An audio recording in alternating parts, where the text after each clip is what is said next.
what's going on, everyone? Welcome to a special episode of Chhun Talk. I am your host, Hella Chluy. Today, I got a very special group of individuals. They just released a great book on the Cambodian diaspora in the Chicago neighborhood, Uptown, Argyle and Glenwood. I want to introduce you guys to Stuart from Seattle. He's a photographer. Silong Chhun of Tacoma, of Red Scarf Revolution, and Pin of New York, who's also a photographer. How are you guys doing, fellas? Thank you for joining me on my podcast. Thanks. Okay, so let's start by introducing yourself. We'll start with Stuart. So my name's Stuart Isett. I live in Seattle now. I'm a photographer. Just put out this book with the help of Silong and Pete and a publisher in the UK of work I did 25 years ago in Uptown in Chicago, when the big chunk of the community was at a corner called Argyle Street in Glenwood. And it was work that I've had for years and years and years, been distributing it and kind of pushing it out in different ways. But we got together with a publisher in Britain who specializes in books, photo books in Southeast Asia. And I wanted to rethink the project and bring in some younger Cambodians who were there at that time and see how, when that was my final edit, there's about 200 images, and put them in front of them and say, what do you think? What is important here? What works? What doesn't work? And what do you think is important to tell? And so we worked on it. We started this in probably middle of 2020, maybe earlier. And just like everything else on Zoom with our editor in the UK, just hashed it out. And a gentleman below helped edit the pictures. And for me, it was a wonderful experience because, I was an outsider to the community. So it was nice to see how people who lived through this, and as I've said repeatedly, Pete and Silong would have been slightly younger kids than what I photographed. Most of the guys I was photographing were like 17 and 18, 19, 20 years old. So they would have been like the 10 and 12-year-old kids in the back of the room, but eyes wide open, apparently. And so they helped me edit the book. Thank you, Stuart. And Silong, tell us about yourself so the viewers know. Yeah. Thanks for having me on the Chhun Talk. It's an honor. I gotta go back and listen to your previous episode, but we talk about that later. My name is Silong Chhun. I am the person behind Red Scarf Revolution. If you don't know Red Scarf Revolution, check out the website, redscarfrevolution.com. It's a clothing brand, but more of a platform to encourage and promote Cambodian arts, literature, anything that have to do with culture in Cambodia and the diaspora. That's what Red Scarf Revolution is all about. And I'm very proud and honored to be part of this project, these two amazing photographers that I'm a huge fan of. I've never met Pete before this project. I've always been aware of his work out there in New York. Does amazing work. And I ran into Stuart about 10 years ago at a Tiny Toons fundraiser in Seattle. That's when I first met Stuart. But then I became acquainted with his work through an exhibition that I curated in 2017. And we just been colleagues and friends ever since. And I'm just proud to be in this space with them because it's such important work. The photos and the images speaks to me at such an intimate level that to be part of something like this, where it has an international reach, it's really taken me back to where I was as that kid with my eyes wide open, looking at the environment that I grew up in to be where I am today. I think it's comforting to know that there's folks out there like Stuart and Pete that's capturing our history as we continue to try to find ourselves and our place in this world. Thank you, Silong. Pete? Yeah, hello. Yeah, thank you for having me. It's an honor, and I'm really been honored also to work on this project with Stuart and Silong. I first became familiar with Stuart's work when I first started trying to get into photography. And, as you may or may not know, Stuart's photographs are practically the only documentation of that period of Khmer Americans, directly shortly after people just came straight from the camps, so this is like early 90s and there's nothing out there, right? So I really dived into that work, how to just try and understand exactly how it was covered, how it was photographed, how Stuart saw things. But then also just like this great kind of like record, of our lives of Khmer Americans in that period that's very distinct, very unique. That even though it was in Chicago, kind of resonated for me growing up in Stockton and then going to high school in Long Beach. So I met Stuart like face to face for the first time about a decade ago when I flew in to support Manny Uch in his clemency hearings for the State Board of Washington. I've just been a big fan of Stuart's work. I've never worked with Silong before, so this was really a great opportunity to kind of connect and to really kind of just kind of brainstorm and figure out kind of what this work is, but then also like what Stuart said in the beginning, what it means for us as people who were kids then, right? Oh, so that's the first like photographs of Khmer living in the U.S. You said that's historical. Yeah.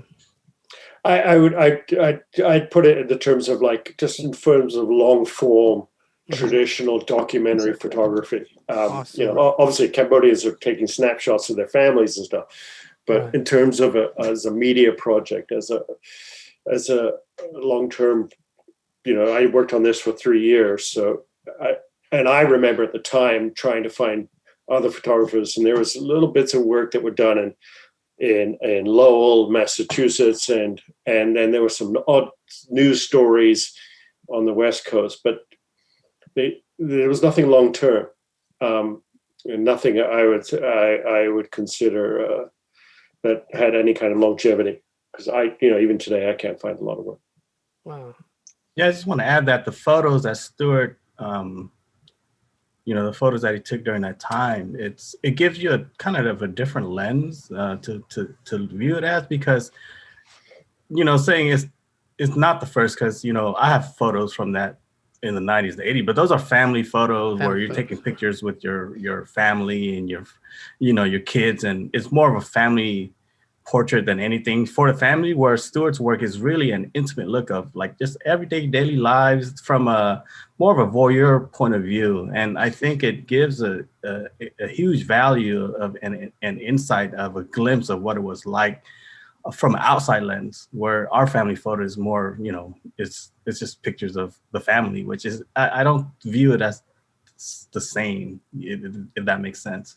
Yeah, I was looking at some of the photos that Stuart sent, and felt like a vintage, like felt like there was like a lot of life, a lot of smiles, a lot of I feel like some of the fashion is still the same, the retro look, like the snapbacks. I'm like, wow, some people, I think like fashion like that never goes out of style. So I was like, wow, they dress like some of my homies, or the socks hat, the elders that were dancing with the money. So I was like, wow, I felt like a lot of, like I understand what you guys are saying about like the importance of it and just like the feeling, the vibe that it gives off. And so that's definitely very interesting. And I think a lot of people will appreciate it. Well, let me ask you this. How did you feel when you saw the pictures? Man, I saw some of them that looked like you, like the young Silong, because I saw some of your high school picture. Like, is that Silong? Wait a minute, no, this is Chicago. So I'm like, so it's like they had like your hair, like the, the old, the curly. Yeah. So I was like, they're probably they probably like grew up kind of like us too, they probably into hip hop, just the way that they dress. They probably listen to the, NWA stuff that we listen to. So it's like, and a lot of so many of the Chicago kids, came from there were guys, Gino, who came from Long Beach and Bakersfield. There were a couple other guys from Bakersfield. There's guys from Lowell. And there was obviously this period where Cambodian families were still just kind of transitioning between these communities. And there were some guys in Chicago who left California because of the violence. They were just straight up like their parents said, get out of here, stuck them on a bus or a plane and got them out of there. So, even though it was just, I was literally working on this one corner, and we talked about this before, how for many years I was a little frustrated that I didn't have the resources to be like, go spend a month in Long Beach or in Stockton to photograph the community. But when I realized it's just working on literally in this 2 cross streets, and it was actually only two of the apartment buildings. They were kitty corner across diagonal from each other. They were pretty much entirely Cambodian, and it was close to me. I lived a couple of blocks away, so I could just walk over there and work. And for years, as I said, I was a little frustrated, but then I realized, even this little microcosm, because there was people coming in and out, and we traveled out. We'd go to Holland, Michigan, and we'd go to Wisconsin, and we'd go downstate and places. But I was really happy to be able to just focus on those 2 corners, which now, of course, there's not a Cambodian in the neighborhood. It's all been gentrified. So, completely. Yeah. And to touch on what you brought up, Chhun, how you saw it and you felt like you was looking at yourself or looking at some people you know, and that just speaks to the commonality of our experiences. Like, no matter where you were in the United States, you were placed in the hood. We grew up the same way with the same culture, proximity to Black culture, hip hop and all that really speaks volumes through these photos. And if you look at Cambodian diaspora today with hip hop and rap music, it's not that different. That's not that different. I think we're still trying to find our identity of who we are as Cambodian-Americans. And Stuart's photos really amplify that to me, So when you looked at the photos, you seem like, oh, these are like my homies. That's really, exactly. The intention, right? Because we've grown up the same way, and the title on the corners of Argyle and Glenwood is really a metaphor for our experience. Wow. Argyle and Glenwood. Actually, yeah, we actually bumped into. Remember, we bumped into each other in Chicago. I think we did. I think it was just random. A couple of years ago. Yeah, I think I did an event out there, and the people that were hosting the event, they took me to like that neighborhood. So it was like everything's kind of like coming together, making sense, and Yeah, the Cambodian Association was up in Uptown. Right.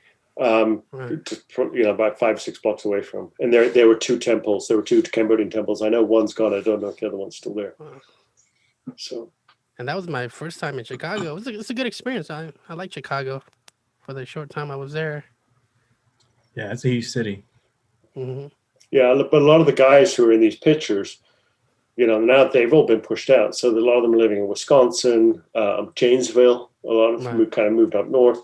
Or they've moved to Holland, Michigan, because they just got priced out of the city. It probably happened. I know there were still some of the guys I knew were still there in the early noughts, but I think by now most of that's changed. And the buildings, even on Google Maps going by, you can just tell, no, that's definitely not the same neighborhood that it was back then. You been to Chicago, Pete? Yeah, absolutely, for sure. Yeah. Yeah, no, and that neighborhood too, I'm familiar with for sure, and the temples and the association. Yeah. Cold. Right. Oh yeah, weather. Actually, one of and it's not included in the book, was right towards the end. We had a big snowstorm, and I went out with all the guys to go sledding, and it was the classic. Everybody shows up dressed like it's summertime, and it's like 30 below outside. It's like you guys all moved here from Bakersfield. Let me explain how the cold works. So. But you're right, though. So to bring up this, the whole. So I've had the fortune to visit a lot of different Khmer communities across the country when I was photographing, and again, there's this commonality of experience, right? So it's like, when I looked at Stuart's photographs in the 90s, I could have been in Stockton, in the 90s also. Everything felt so familiar, right? And it didn't matter if they were in Chicago, though. So all that felt familiar. I could even smell the kitchen, Right. And that's amazing, right? So there's this kind of, I think that's somewhat lost, right? In terms of this idea that irrespective of where these communities were, everyone was still trying to make sense of it. Communities were building, the associations, the temples. But there's a strong identity of what it meant to be Khmer in the context of, Chicago and Stockton and Tacoma and stuff like that all kind of, woven into each other. It was all very similar. Yeah. So, how did you guys begin this project? Whose idea was it, and how did you guys come together to create it? Well, so the publisher is a gentleman by the name of Charles Fox, and it's called Catfish. And I'd known him for a few years and heard about him because he'd lived in Cambodia for many years, and I was based in Southeast Asia for 5 years, and so we had a lot of mutual friends. And he was publishing books, and this was one he put out. You may have heard it's called Buried, and it was a book of pictures pictures that were photographs that were buried by people fleeing the Khmer Rouge. And it's a stunning book, absolutely stunning. Anyway, so Charles and I started talking, and he'd heard I had this work from the early 90s and wanted to publish it. And because he's trying to kind of fill in certain eras of the history that have just been ignored. And that big, no big public. I went to this big publishers for this work 25 years ago, and nobody was interested. Nobody. It's like, I've told Silong people before, half American, 90% of Americans can't find Cambodia on a map. And so I couldn't sell this work. But Charles was really interested in it. But as soon as he said this, I recognized that, so this was 25 years ago.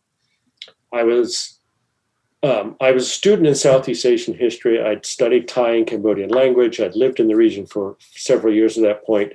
I'd actually worked in Site 2, teaching English when I was living in Thailand. So I had a lot of knowledge when I moved to Chicago in 1990.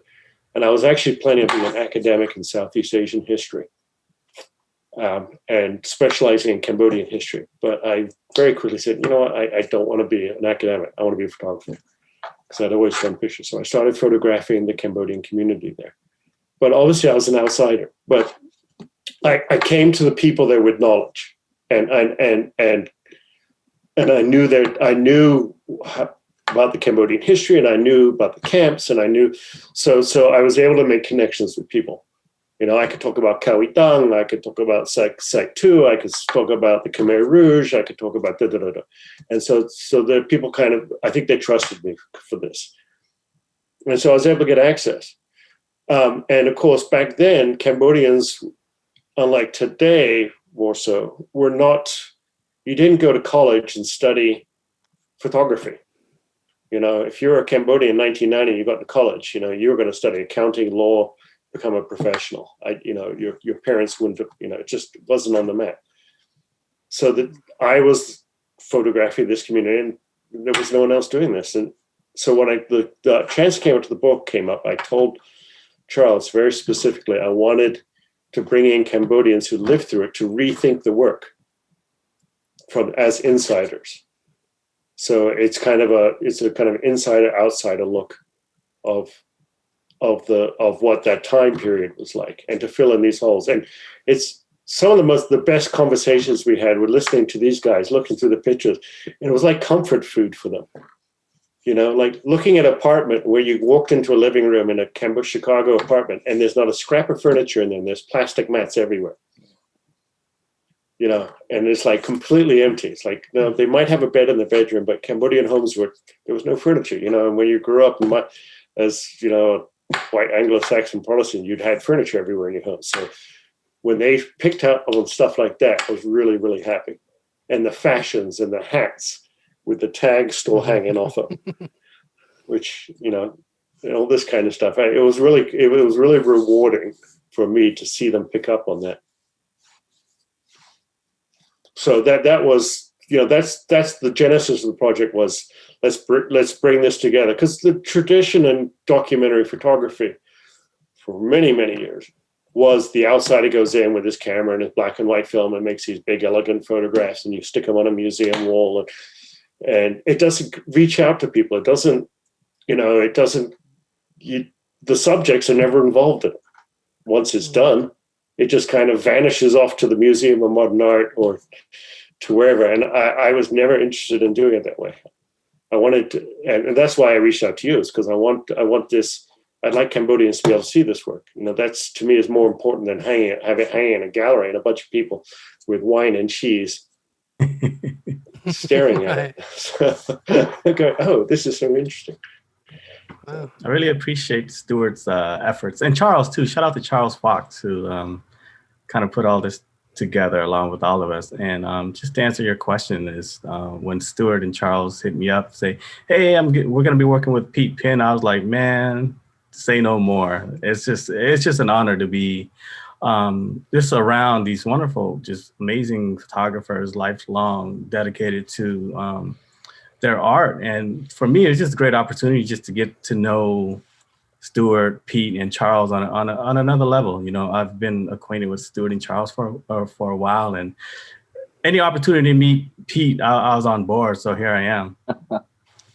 Wow. Well, I mean, I'm going to interrupt because Pete needs to talk next, but I'm going to flatter Pete some more. I mean, so I met Pete 10 years ago at Bonnie's thing, and he starts talking about wanting to be a photographer. And to be honest, I had kids at this point, so I kind of pulled away from the story. But I'd been working a lot about deportation, so I'd been going to Cambodia. But I just hadn't connected much with Cambodian-Americans in the United States. I've been hanging out with the deportees. Mm-hmm. And suddenly there's this guy, and he's like, yeah, I want to go to the ICP, the International Center of Photography in New York, which is very well-known photography school, very respected. And I was like, oh my God, things have changed. There's now younger Cambodians. You know, they're past the, survival stage of living in this country, and they're now able to go out and take control of their own story. And so Pete came out, when Pete told me this, and then later I saw the work. I was just, it was such a change from 20 years ago. And it was so interesting for me to see this, how the Cambodian community has changed so much since the early 90s. I'll let Pete fill in on his. Yeah. But I was building off of Stuart's work, right? So, I mean, that's just a fact, right? Because when I'm doing my photo research, looking at what's been done before, right? Like what the record is, there's really only Stuart's work, right? In terms of long form, years coming back to the same people, the same corner, the same families and stuff, that was Stuart, and so that was kind of the foundation for me in terms of looking at how to approach this visually, right? Because I mean, like I wanted to photograph, I wanted to do this because, I felt like I wanted a Khmer person to tell the story too, right? And it wasn't in like, it wasn't in contrast to Stuart or so. It's just like, well, I have this experience and this history that I want to share, that I need to share, that I wanted to come from someone, and but yeah, I mean, this whole process of just kind of going back and forth, looking at these pictures and discussing the edit, and then talking about our experience and stuff has been great for me personally, just because I feel like I've been out of it for a bit, to say the least, and to go back and to look at work, to look at a full edit and then to put together kind of, initial sequences and stuff, and kind of talking about that whole process. That was really, really phenomenal. I really enjoyed it. Yeah. And to Stuart's credit, to bringing us on board, you could have easily just said, yeah, sure. I mean, I could edit this myself. I could work with Charles. So to bring in other Khmer people to work on this with them, definitely kind of elevated kind of the possibilities of the work for sure. But then it's also just, his generosity. Yeah. And also Stuart wrote my letter rec for ICP. I just wanted to note that too. Right, 10 years ago. It was glowing. Yeah. It was glowing. And actually, I remember when I wrote that letter, I specifically told them that this transition from outsider to insider is so important, and that we have to support these guys and these people, men and girls, whoever's doing it, and get them trained and teach them how to do this stuff, so Cambodians can go out and do this themselves. This is something that we talked about too, even in our discussions, talking about this work, and the sense that, like my parents' generation, right? The people that Stuart photographed, my uncles, for example, right? When they came here when they were like 16, started high school here straight from the camps, they would not have been able to tell the story, right? Mm-hmm. They can't articulate, their experience. They don't have, and it's not for no fault of their own, right? It's not their fault. They don't have the tool set that we do as, as designers, as media people, as visual people, whatever, right? To tell the story. And so, I think that's an amazing thing. I'm just the amount of work and what people have been doing in the last 10 or so years, talking about the Cambodian-American experience from Khmer people, from Khmer Americans, that's phenomenal. That's really amazing. That's exactly what we need. And we're in this space now, where we can actually have these conversations. Because I don't know about you though, but for me, at least for the longest, I know that my parents, if they looked at those photographs, and remember that period, they were like, I don't want to talk about that. I don't want to talk about that stuff. I don't want to look at those photographs. Yeah, because it's hard to look at. Yeah. They didn't. I don't think they had the capacity to kind of process what they were going through. Our parents are just happy to be out of that situation and be where they are today, where they can be comfortable. I just want to add on to this whole generational thing that I think what is really incredible when Stuart was taking these photos in the 80s and 90s, no Cambodian whatsoever would ever thought it'd be like, oh man, maybe one day I could become a photographer, because it's so out of reach for us. We're just trying to survive, trying not to get made fun of. We're just trying to find acceptance, right, during that time.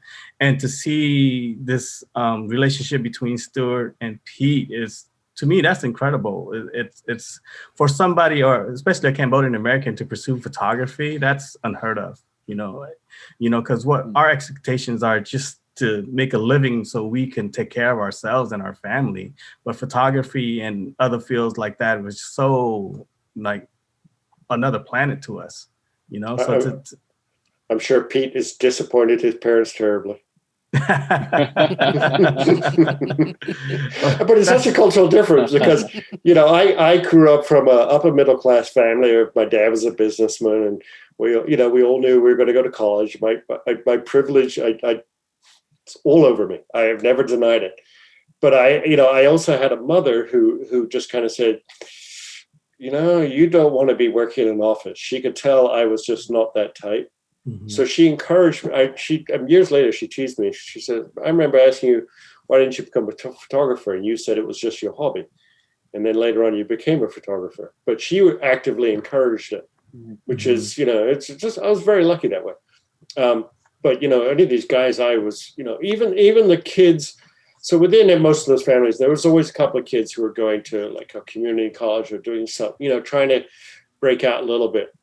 But it was like accounting and pharmacy. And it was like, get yourself a good degree, get your credentials, get a good safe job. But, photography and the arts, become a writer. I mean, obviously there were a lot of kids rapping. I mean, that's the one art form that I think absolutely existed. And I'm not a student of Khmer rap. It wasn't encouraged, but we did it anyway. Yeah, you did it anyway. Yeah. So, but that was the one way those guys expressed themselves. Mm-hmm. So I think at some point someone has to actually dig through that history. Yeah. And breakdancing. Put that together in a podcast. I don't know how you're going to put it together, photos and music, whatever. But that definitely exists. So what were like the most challenging part of this this whole process of like putting it together did you guys face any like challenges? I think timing was a huge issue. We have Charles all the way in the UK and then Pete on the East Coast, but Stuart and I are in the same time zone. Just trying to communicate, trying to get things put together was pretty challenging, we all have families and just trying to coordinate those things. That's for me, that was probably the most challenging. Yeah. I mean, and I there's one set of things that I wanted to make sure didn't happen. So when people see the book, they'll recognize, I never like using the word gang, but these guys called themselves a gang, so I'm going to use the word gang. Mm-hmm. But I understand it's a loaded word, but to me, I would just call it a friendship society or something like that, because that's just what it was. It's no different than any other group of kids who want to hang out together. But I didn't want images that were negative. And when I say negative, and Pete and I had a little bit of back and forth on this, it was guys being arrested, guys with guns, guys throwing up gang signs, guys, because very often when I showed up, it was a lot of gang signs and stuff. I always can mimic. I can't remember. And I have those pictures, but I didn't want that to be central to the story, because, when I thought about, the thousands of hours I spent up there, that was a tiny fraction of their experience. Most of the time it's just sitting around playing cards or drinking or hanging out with their girlfriends or giving each other tattoos or, arguing with their mom and dads, going out too late and then going to house parties. But it wasn't, and I mean, that's probably a little more unique to Chicago, because there wasn't the level of violence in Chicago there was in Long Beach or in Stockton. There were problems, though. There were a lot of arrests, but I really didn't want that to be I didn't want those pictures in the book so much. I wanted it to just to be about this as the title, Crusade, family. And how there were basically two families. There was their inside family when they're indoors, and then they all came out in the corners and they hung outside, and it was a completely different world. And so that was the family I was interested in. I'm curious, Stuart. So I've never asked you this, though, because you brought this work, you brought 200 pictures to two Khmer people, right, to look at it and to edit, yeah. Right? In your experience, when you brought this to editors to look at, was there a strong push to look for the gang images? Yeah. To look for right? Yeah, the only place I got this work published so I was living in Bangkok, and I got it published in Japan, Malaysia, and actually in Bangkok, Thai magazine called Puchikan Manager. And absolutely, that's what they wanted. It was it was that stuff. And it was, I was a young photographer, and it's like I wasn't making a lot of money. So when someone says they're going to pay you and you give them the work and they edit it and then it comes back to you, you're kind of going, oh, crap, they put that on the cover. That's not what I would have put on the cover on the opening shot. So, and Japan, I had a nice, beautiful spread in Japan, but they opened it up with the photograph of one of the subjects being arrested. And the problem is that all of us can sit around and understand exactly how that came there. I mean, you said the best thing about that picture, about those two cops in that picture. You go, God, they just look like white cops. The stupid, the stupid mustache, they just look like cop. And that's how I always read the picture. And I also knew he was arrested for bullshit, just complete bullshit. Oh, yeah, most definitely. And it was in Joliet, and we're up in Chicago. So, I bailed him out that night. And then, of course, he has to go back, drive all his ass down there, miss a day at work to get a court date so he won't get a warrant. And he was thinking about not going. And I'm like, Bobby, I will drive you down to court. For Christ's sakes, you don't need a warrant. But it was just such bullshit. But of course, when people see the picture, you can't. How are you going to explain that? Right. That this was petty bullshit. Absolutely. So that was always concerned. That's an important point to bring up, Stuart. That I don't think a lot of listeners, a lot of people, generally in the public, understand how that process works. So as a photographer, you make these images, you give it to an editor. You may share, your thoughts or so, but you kind of lose control at that point, right? So, So I've had exactly that, right? So images that openers that were just straight, they go straight for the meat, right? They go straight for the shock value, right? And they're in the business of selling magazines or whatever, So it makes sense. So, but it's always come to the heavy heart though, because it's like, damn, that's not what I wanted to show, right? Yeah, it's part of this obviously the diaspora story, but it's not. Right. And it's constant push pull, because you're like, who's your audience? And so for this book, I really wanted the audience to be Cambodians in the U.S. Cambodian-Americans. I wanted to see it, even though it's a UK published book. But that's who I want to see this work. And if you guys have repeatedly said, it's like, so where you come from. And I did this work specifically because I was fascinated by history, and I remember the genocide, and I remember being 13 years old, 1979, and I was living in the UK. I'm American, but I was living in Britain, and seeing magazine pictures of Cambodians spilling across the border. And you're 13, that's just when you're beginning to think about what's going on outside my bedroom and my toys. And it's like, holy crap. And so it always really stuck with me, that experience. And so I when I went to those communities, I was wanted to see what, so the Cambodians come to the United States. Most Americans don't even realize there's Cambodians. They still can't find Cambodia on a map. The famous book about Cambodia is called Sideshow. And it's about how everyone in America knew about Vietnam. They knew about the Vietnam War. They knew about the refugees, Vietnamese refugees, but Cambodia was a sideshow.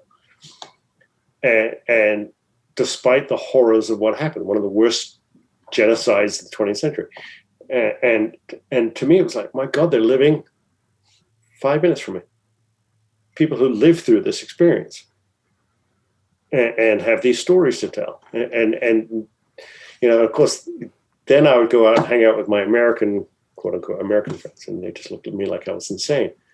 But it was very much a niche project, and I'm glad that it serves a purpose still. Stuart, I got a question for you. Sure. How did you approach the families to get so close to them? The Cambodian families, their doors are all open. So you just meet one Cambodian, you know them all. Yeah. They're like, oh, come see my uncle. Oh, we're gonna go hang out with my cousin. And you're just walking in these apartment buildings. It was just like, when I look at the pictures, I'm like, what the hell? Where did I take that picture?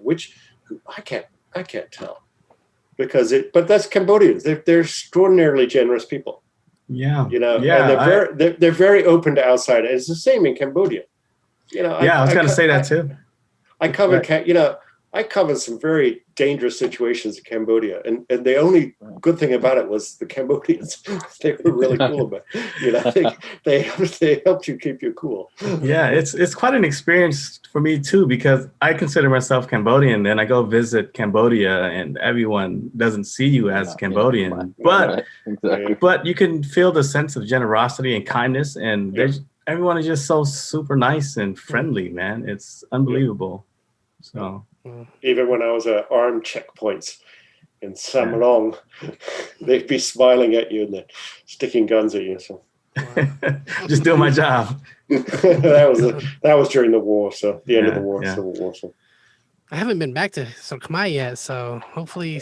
You've never been? Never? No, I have not been back yet. I just got my passport, but the whole pandemic right now. That's got to be a whole documentary right there when you go back. And let me tell you, in the last 10 years, it's changed so much. Yeah, I heard. Yeah. So what was it like your sorry, go ahead.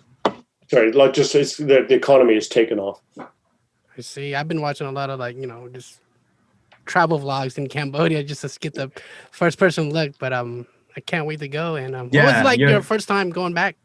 And have you guys gone recently in the last few years? Let me know how your experiences were like going to Khmer. Type of do you guys have a culture shock? How was it? Yeah. Pete, you want to speak on that first? Yeah. So I also, because of complicated immigration, I was born in Countdown, right? So I don't have a birth certificate. Got the refugee papers and stuff like that. But and my dad, and this is a common story amongst a lot of my people, that my dad left back to Cambodia when I was 13, right? But he was a citizen.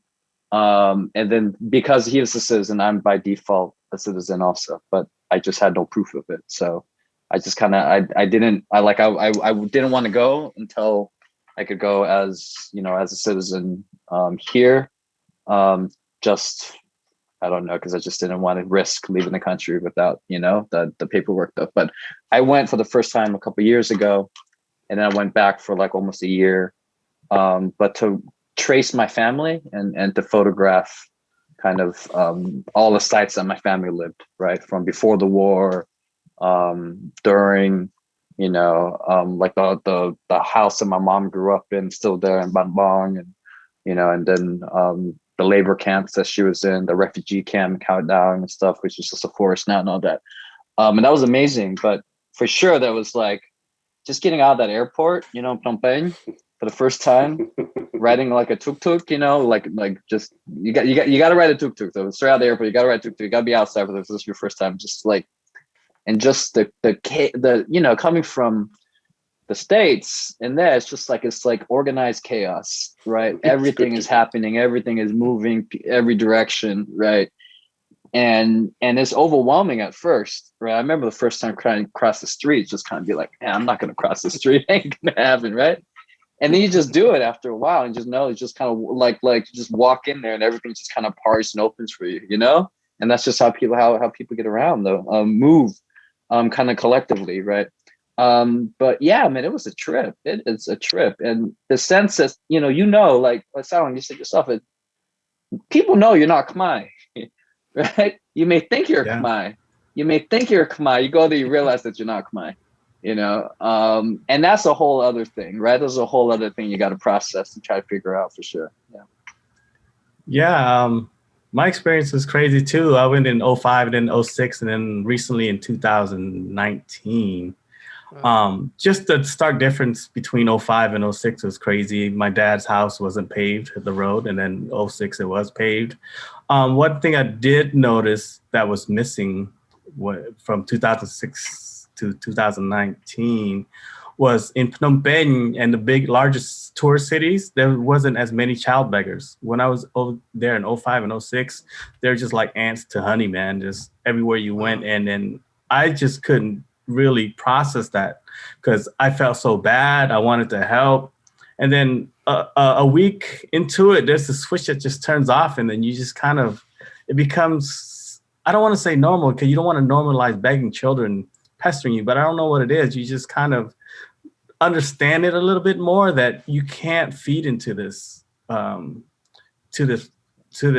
behavior because you're just encouraging to continue to beg. So that was a huge shock to me. And I don't think I don't know. I can't describe the feeling of seeing so many kids just so in need. And then not just kids, you run into old folks with one leg that's asking for money and, you don't have enough to go around and you give one to some reals to one group and then you get this whole other group. And what I noticed in 2019, all of that went away. And I have no knowledge of what the government did to reduce that because when I went to Angkor Wat in 2019, where you buy the tickets, there was a little bit of that, right? People, but they weren't begging; they had stuff to sell. They were trying to, hustle you to buy stuff. But yeah, it's an experience. Everyone, when you end up going on it, it's going to be different for you. But you have to go though. You have to go. That's where it's like, wow, this is my people. Then you hear Cambodian music everywhere you go. But you do hear Jay Chan. Jay Chan was everywhere in 2019. I couldn't believe it. That's funny as hell. That's true.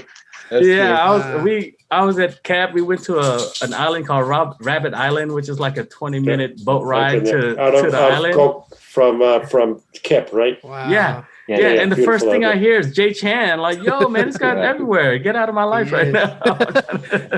But shout out to Jay Chan, though. He's providing, which is funny because he's a Cambodian-American, right? And his music is really popular over there.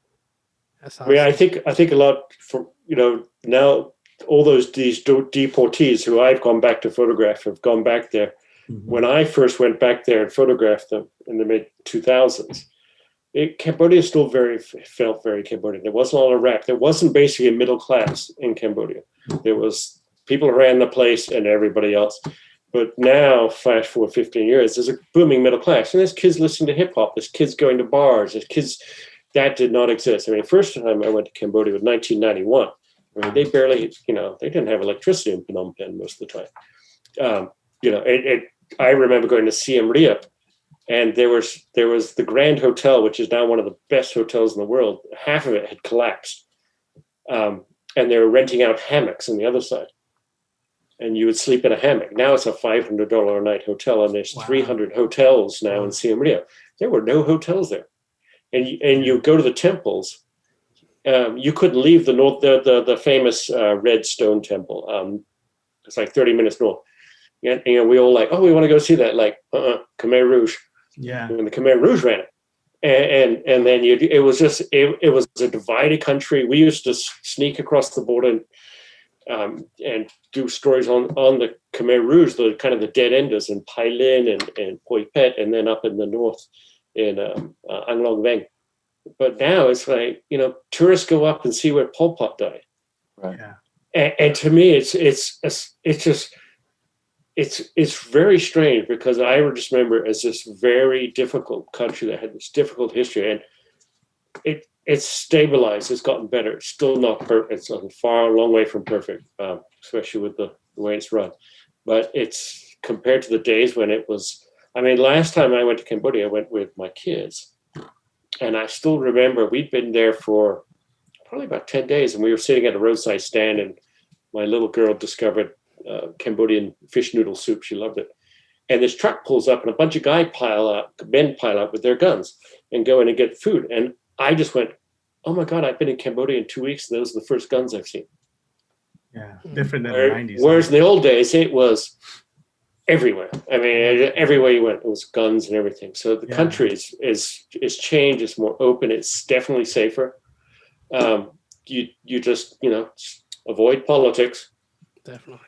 And, just do, and you can't be like in the US where you can backtalk to people who are high ranking. Yeah. When you're in a nightclub and some rich kid starts a fight or picks an argument with you, the deportees are constantly getting in fights with the children of generals and stuff. Mm-hmm. And they learn very quickly. In Cambodia, don't say a word. Just walk out. Yeah, I can imagine being in Cambodia in the 90s because I know my parents they would never see themselves going back because the power struggle was still prevalent, right? The political landscape wasn't as ideal as it is today.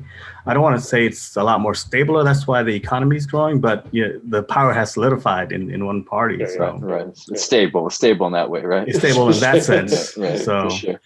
Yeah, I mean, because I know my parents, like, they used to tell me that, it's not a good time to go back. They would never go back. And not until the early 2000s that, my parents or my dad and my mom went back.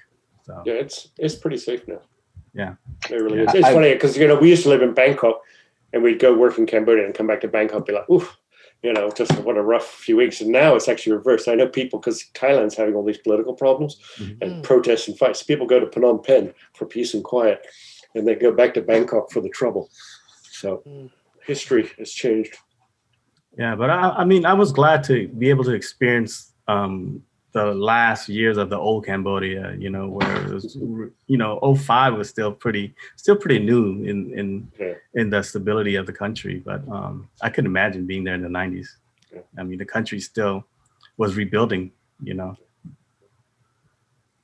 And, Pete mentioned before that, there's more and more people there involved in the arts and in photography and writing. So, and the internet is bringing in outside ideas that never used to come into Cambodia because it was just so shut off. It was so closed off for so long. So it's definitely a more dynamic and interesting place. Not without problems, but nowhere really is without problems. Go, book a flight. Yeah. As soon as you get your vaccination. Oh yeah, that's going to be that's going to be the requirement, right? Like you can't probably travel without the vaccine. Cambodia got COVID under control. You had to come to the United States to be in a third world country. That's true. Yeah. If I got to take a vaccine, I'll take it. Well, how about you guys? Oh yeah. As soon as it's available, yeah, man, got to. But I hear Cambodia, if you travel there now, you're supposed to quarantine in a government like hotel for 2 weeks, and it's $75 a night out of your own pocket. So. Dang. I remember when hotels in Phnom Penh cost $1 a night. $1? Wow. That's how old I am. Yeah. Yeah, I was there. $10, an extra $5 for air conditioning, so $15 a night. Dang. Oh yeah, the bathrooms. Oh, go ahead, Pete. Sorry. Oh no. I just wanted to add that for everyone, listeners and stuff like that, when you go travel, if you go there, to take care of your people, and recognize that people really struggle. It's a whole nother world, right? Especially now, given tourism is just tanked. That's like what the second or the largest industry in the country, right? Tuk-tuk drivers, PASAP just destroyed tuk-tuk drivers, right? So yeah, just take care of your people, spread the money around, tip well. Yeah. And when you bump into relatives, make sure you have some money. Right. All right. Definitely. If you bump into family, you better show up with of course. Gifts.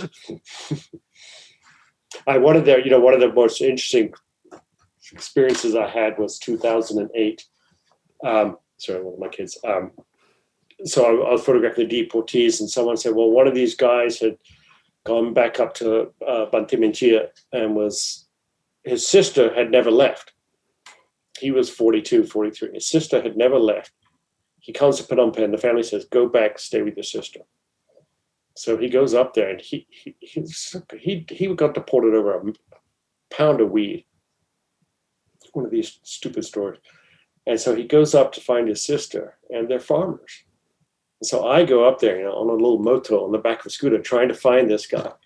And I get, it's kind of like, oh, next village, next village, next village. Where's the American? Next village, next village. And we're driving along next to a rice field, and there's a bunch of guys out there cutting the rice.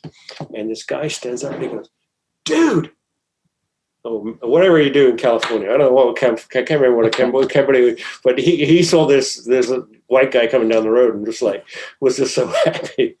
And he started telling me that, but it was fascinating for me to listen to him because most of the guys were in the cities. This guy went completely rural. Yeah. And farming rice, that's not a good living. You might make $20 a month doing that. Seriously, like $20 a month, it would be your income. And he was up there doing it. And to talk to him about this experience, this was 2008. And it was just so bizarre to me to meet this guy who to me was so thoroughly American. Yeah. Out in the middle of this rice field, trying to make ends meet, trying to sort out his life. It's actually one of the photographs I have. One of my favorite pictures was him walking through that field. Oh, thank you guys for sharing your experiences in Cambodia. I definitely looking forward to go there maybe in the next year or so. Are you planning to go with your family or you go with your friends? I haven't decided yet. Maybe like maybe my brother, because he's been there back and forth many times. So Yeah. probably best to go with family first. Mm-hmm. Where's your family from in Cambodia originally? I think they're in Battambang. Okay. Yeah, In the everyone's countryside, from Battambang. Yeah. I mean, You know why though, right? Oh, because it's on the type, It's easy to get out. It was easy to get out. Was it? 2 steps to the left. Yeah, it's the province right next to Thailand. So most of my people in the diaspora come from Battambang. Yeah. But it's beautiful. Battambang is one of my favorite cities. That is because beautiful. all the architecture is still from the period, Mm-hmm. Wow. in the city and the center. central market. Yeah, the central. It's amazing. Yeah, and that's where my family's house is at. And it's still there. It was built in the 50s. Oh wow. In the city? Right along on the river. Were they So farmers? it's about 15. No, my grandmother had a bunch of jade mines, and she did a bunch of other stuff. But it was like the largest house in the village. Just beautiful original Khmer house from the 50s, still there. And then it was taken over by the Khmer Rouge. They turned it into like a field hospital, and a lot of people died in there. And then everyone thought it was haunted. It was sat abandoned for a long time, but it's still there. That's crazy. That's still there. Yeah. Wow. It's like a relic. Good luck getting it back. Yeah, that'll be my dream, exactly. To buy that, just to buy the house. I just want the house. I don't want the land. I just want the house to be, because those houses are actually built to be disassembled, right? You can actually take them apart, and that's how they're originally designed. Yeah. But yeah, Battambang is beautiful. It's one of my favorite cities for sure. It is nice. Yeah. Well, when we were in the 90s, when you're covering the Civil War, most of the fighting was just outside of Battambang, because the Route 57 went from Battambang down to Pai Lin, which is where Khmer Rouge were. So we would always have to drive up from Phnom Penh to Battambang, and that road that was not a concrete road. No, man. And it was checkpoints. Literally every 5 miles there'd be a checkpoint, and some kid stick a gun in your car and be like, "Yeah, here's $1, off you go." Mm-hmm. And then from Battambang we could hook up with government forces, and they would take us down to I think it's called Tleng, a town we would do that, and that's where the front lines were. But it was all very vague because, at night people would say, "Oh, the Khmer Rouge would just take off their uniforms and come into town at night and do their shopping." And you were like, "What?" You're like, "Yeah, it's Cambodia."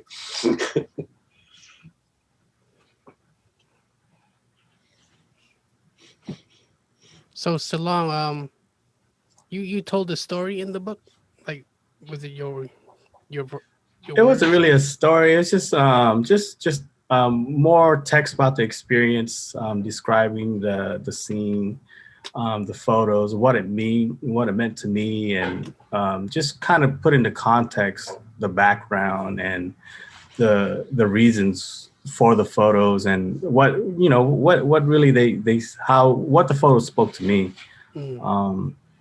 It's funny because I haven't had my copy yet, so honestly right now I really don't know what I wrote in there. So I gotta revisit it.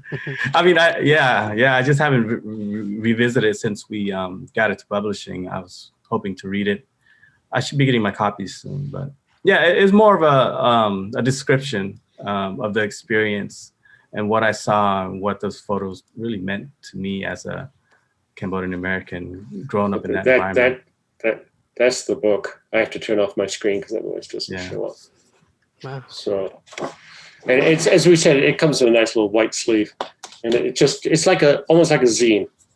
So it opens up with, it's Kusa, and then Silong's work, and then we just edited through the images. Beautiful. So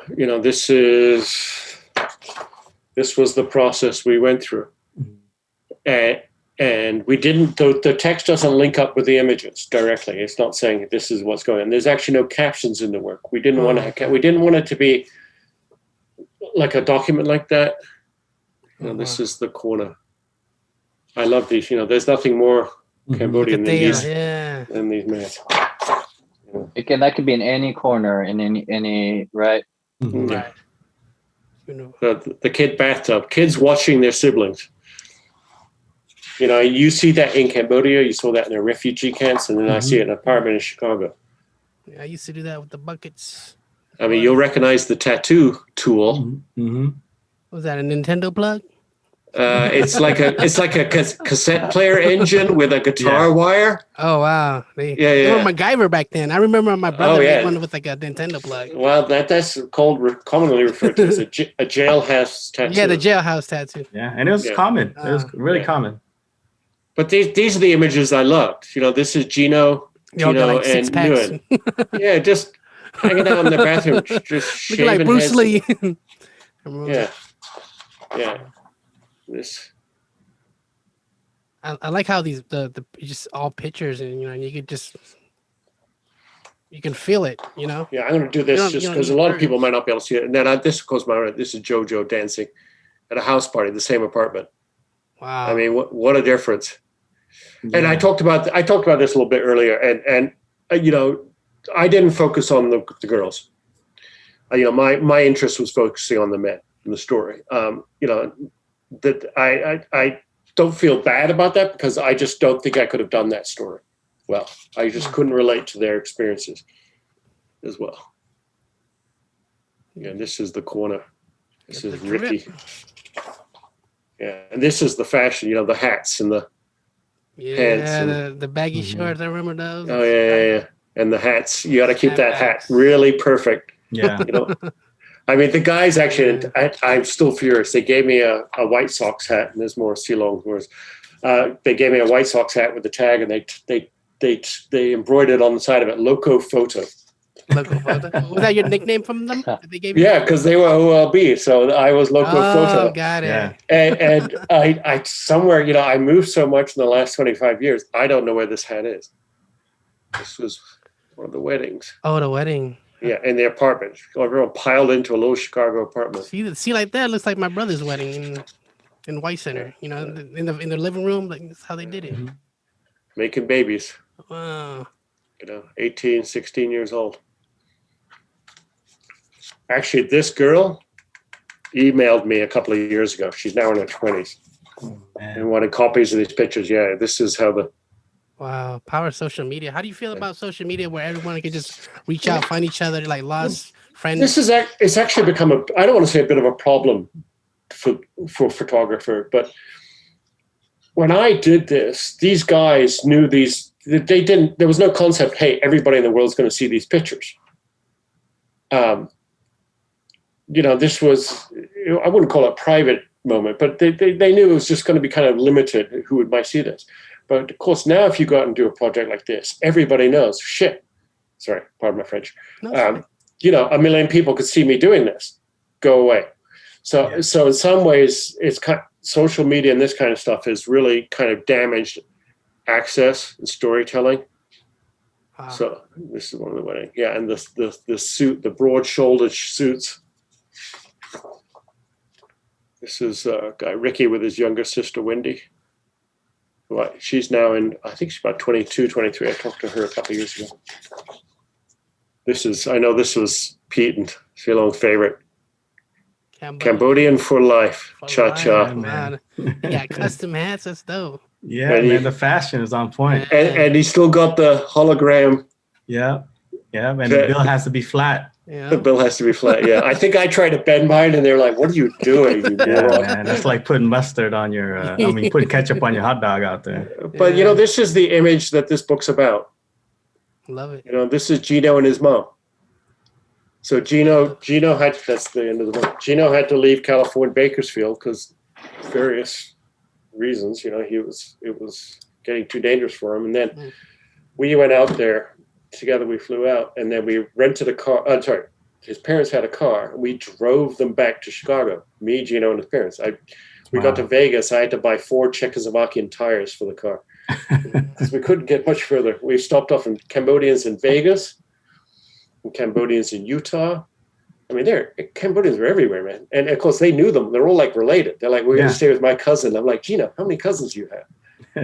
That's common too. I think cousin in Khmer must just mean someone I know, because he had them friends everywhere. And then we got back to Chicago, and that was the night we got back. And his sister was already living there, and a bunch of their friends had thrown a party, and he was just hanging out with his friends, being a dude. And she comes out and hugs him, and he was so embarrassed. Yeah, he was so embarrassed because he was, he was with the boys. And I take a picture, and I know he was just kind of like, "Oh man, tough this." But to me, and I found out his mom died a few years ago, and it just crushed me, because we talked about this before. Those parents, there was so much sadness in them, and they kept it inside them. They fought it, and they fought it and fought it, but it would come out often in parties, often with drink. I hate to say it, that's when the stories would come out. Mm-hmm. And I still remember being at one party where everybody's having a good time. This one older Cambodian woman, she was probably 65, 70, started talking about Khmer Rouge and what happened to her family. And deathly silence in the room, just total silence. And all the guys are just like this. There was no way they were going to say, be quiet. They respected those stories. They knew they had to listen to those stories. They didn't enjoy it, but they just kind of kept their heads down. And, that generation of Cambodians, unfortunately, is now probably all passing on. Mm-hmm. So, it's important for everyone to remember their history. Yeah. I have that same experience too with my uncles and aunts and my parents. Like, you can't just sit them down and ask them to tell you their experience. It has to happen organically. We'll eat dinner, and then my mom would talk about her childhood, or when she was a teen trying to survive during Khmer Rouge, and how she would outsmart people. And, it would just come up organically. But if I was to sit here and ask her with a camera in the face, she wouldn't do it. Yeah. Your parents are so strong. Absolutely. It's just incredible to live through something like that, and then to have to stifle it. Mm-hmm. But I also wanted to highlight too, Stuart, that your photos kind of fill this void, right? In terms of another historical experience that has no documentation, that's also not really talked about, right? Like the first 10 or so years after we all just arrived, and the struggle in that period, right? I grew up in Stockton, and Stockton, Stockton was hood. Stockton was just, we had the schoolyard shooting in Cleveland Elementary when I was in the first grade. It wasn't my school, but that was a shock. It's like, man, these people, as in, from the perspective as a first grader, right, hate us so much that they're willing to shoot us at school during recess, right? But the point being, though, that period, everything about, the resettlement, everything about, how, I mean, imagine we kind of, you hear a lot of Khmer people, a lot of elders talk about how like, oh man, compare us Khmer people to Vietnamese or to the Chinese or so. And it's like, but if you look at what really happened and what brought us here, right, and the circumstances that brought us here, right, where we came from, and what they endured to get here, right, it's a fundamentally different experience. And then practically almost nearly any other racial group in America. The fact that, in terms of a large group of people coming all at once, having lived through this thing, and also the vast majority, which were not, I mean, my dad didn't have a bachelor's degree, right? He didn't have, he barely learned English in the camps and stuff. And to be brought to the States, to be thrown in Stockton and Long Beach and whatever, that was a struggle. And I mean, I can speak for myself, but I know you guys all share this though, right? Like, I mean, my dad would tell me, if you can make it, if you can live through high school, then you're okay, right? Because you feared you were, I mean, that was just how it was, right? That's just how it was. So the point being though, that I think it's important, I know that's important, that we recognize and we have that conversation, not to like, we don't want to like speak badly about Khmer people or anything like that. No, that we recognize that this was a real thing, that this was a struggle, and we came out of that and we built, this amazing community, but to recognize that was, its own unique historical experience. Right? I mean, that's like for my work, what I wanted to talk about, in terms of generational trauma and kind of the uniqueness of the Khmer-American experience. I mean, killing fields and all that stuff, sure, right? But I wanted to talk about also here in the States, what we lived through and came out of here in the States too. I mean, because in some way, I mean, for you guys, that's more relevant than the Khmer Rouge era. Right, exactly. I mean, obviously, trauma is definitely inherited, and the pain your families went through would have been passed on. But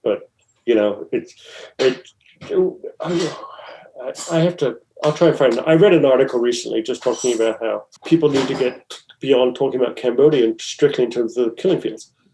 It's population in Cambodia is 16 million. 70% of them were born after 1980. And in this country, it's like, I'd rather Cambodians focus more on straightening out contemporary Cambodian politics than relitigating the past. I mean, I was involved with a good friend of mine. Long story, but so we were in a town called Samlot near Bailin, and a short little wiry guy comes over at a noodle stand and sits down and starts talking to us. He's got crooked teeth and he speaks fluent English, and it's a Khmer Rouge town. We knew it was Khmer Rouge. This is 99, so it's the peace. 98. So the peace agreement was on, so it was safe to go there. And my friend recognized him, and my friend went white as a sheet. Wow. And the guy gets up and walks away, and it was Comrade Duit, who ran the Tul Saleng prison in Phnom Penh. And Nick, my friend, he wrote a book called The Lost Executioner, which is an amazing read. If you can read it, find it, read it. It's called The Lost Executioner. And it's about Comrade Duit. But Duit had been working on the border for a while, and he'd come back to Cambodia, and there he was, just living like a free man, in 1999, And then we came back later, we had another bowl of noodles with the guy. And everyone was like, well, what was he like? Perfectly charming, friendly, nice guy. Very Khmer. Very, very generous, very kind. He just responsible for murdering thousands and thousands of people. He got convicted, right? What? He was convicted. Yeah, he just died 6 months ago. 6 months ago, he passed away. So getting back to my point, which is, at what point do you get beyond this? And part of the problem, and I've been talking with Nick, who wrote this book, about how it's, the trials and and everything. He was very. He wanted these people. Nick was trying to get these people arrested and convicted, and now he's kind of like, but did it help Cambodia? He doesn't know if it's helped Cambodia. He doesn't know if it's helped to keep digging up this history. If you just keep digging up, and he's kind of goes back and forth on this. I mean, and I think obviously it's this something for Cambodians to ultimately decide. But again, like you ask most Americans who know anything about Cambodia, the first thing that come to mind is piles of skulls. And it's just, to me, it's like, and I'm kind of responsible for that because I took those pictures too. And it's like, that's not the country though. Now it's having crab and kep, or going to Rabbit Island, or doing a hip hop video in downtown, Phnom Penh, or, it's so much more going on. And so younger Cambodians need to remember that history, but they also need to get back in there, travel back to Cambodia, see how they are Khmer and see how what they're not Khmer, because as you guys point out, there's a lot about you that's not very Cambodian. Yeah. But just know your history. Right. Yeah. No, I agree. It depends where you are in your knowledge of Cambodia too. We all want to move on from the Khmer Rouge, but we can't move on if you don't know about it. I liked on your website trying to reclaim the red scarf. Yeah, that's the whole deal. And I think right now when we speak about the current climate of Cambodia and the diaspora, the arts is coming alive. To me, this is another golden age. Yeah, all Cambodian-Americans remaking the music, the old music from Sin Si Samut, and even the Cambodians over there that's adopting hip hop and there's rock and roll over there too. To me, we're just really the first evidence of the failure of the Khmer Rouge, and we have to continue and keep that going. All right, so you guys, thank you so much, and make sure you guys go order Argyle and Glenwood, right off the corner. The title is on the corner of Argyle and on Glenwood. the corner of Argyle and Glenwood. You got it. I gotta try and show it again. There we go. There you go. We'll pop it up on the screen. Perfect. All right. So let's see. Is there anything you guys you wanna mention? Hold on a second. Just gotta pop. Oh, there's one thing. Well, I'll mention the gallery thing. Yeah. So March 11th, I'll send you the links when I get them. There's a gallery in Liverpool in the UK that's actually, the three of us and Charles are going to be on there. It's a very respected photo gallery that's trying to do more interesting, not just pictures on a wall type work. They're trying to get work that goes out into the community. So we're giving a talk, question and answer. I'm not too sure how the format's going to be, but that's on March 11th. So I'll send you a link and maybe you can forward it out. Sounds good. Thank you. Yeah, just a message to the audience. Go visit Cambodia, man. Bring a Khmer. Yeah. All right. So thank you guys so much, and can't wait to share this with the people. And Great. Let us know when it goes up. I will. Yeah, mad props to you too, though, for it's phenomenal what you built. So for sure. Yeah. Thank you. I'm just just trying to support each other, highlight my excellence, just whatever. I just been trying to stay busy and just consistent. Really, just say. It's crazy that Pandit Chhun is such this huge figure. He's pretty famous. Like when I was in Chicago with them, the random folks just, oh my God, it's Chhun, let me take a picture. And I end up being his photographer. But if you get to know him in person, he's such a shy, timid person, which is totally the opposite of your personality that people expect from you. So I think kind of throws people off. Yeah, especially with this, especially doing podcasting. I've never really opened up and shared my opinions with people. Like even my girl, I'm kind of almost passive aggressive sometimes, but this is kind of so I could build my communication skills and Yeah. It's not about me. It's just like I just want, I want to share the platform, with promote people like small businesses or even up and comers, people who don't have a following or people that have like, I want to talk to donut shop owners and just hear their story, share their story, promote each other, especially during this pandemic. We need more support more than ever right now. So Absolutely. and I think what you guys are doing is great. That picture book is powerful. Just looking through it, and you don't even have to say any words. It just a picture's worth 1,000 words. So it's like, I think the people's gonna appreciate it. And shout out to Chicago and Argyle and Glenwood. Shout out to Uptown.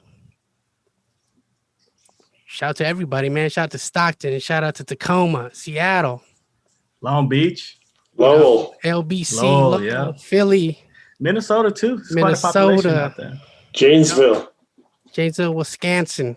Holland, Michigan. Apparently, they're all related too. No,